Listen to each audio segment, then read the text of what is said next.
The thing that really breaks my heart is seeing kids and families not getting even close to what they should have in terms of services and support.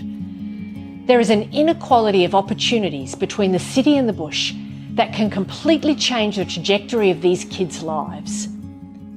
Outback kids growing to adulthood are often on a particular path because they didn't have the right support to travel a different path. What we do is not about charity. It's about valuing the bush and helping our remote parents, teachers and schools to not only advocate loudly and clearly, but to know exactly what they should be advocating for.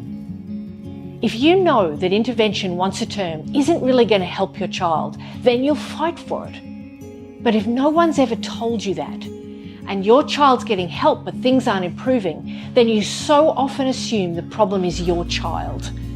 And that's just not true.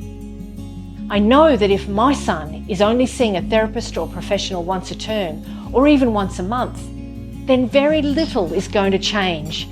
And it's so often got nothing to do with who he is. In the city, we have options and therefore hope. I know what to fight for around the support my kids need.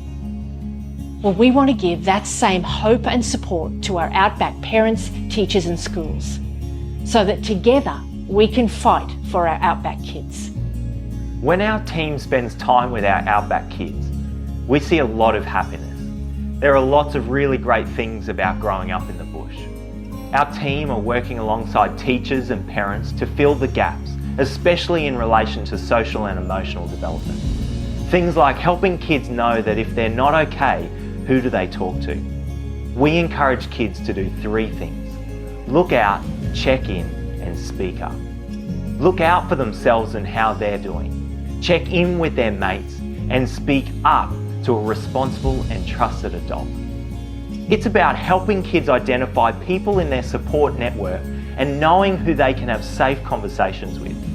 We're definitely seeing kids more open to talking about mental health and wellbeing, and we're seeing kids engaging with their friends and parents in wellbeing conversations.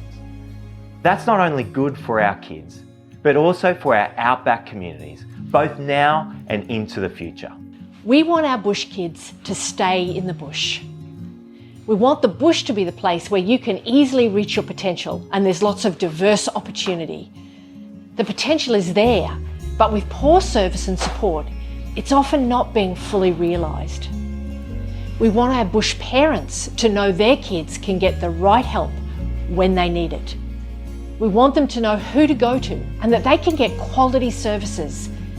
That key understanding and good help now can set the foundation for stronger and opportunity-filled futures for our bush kids.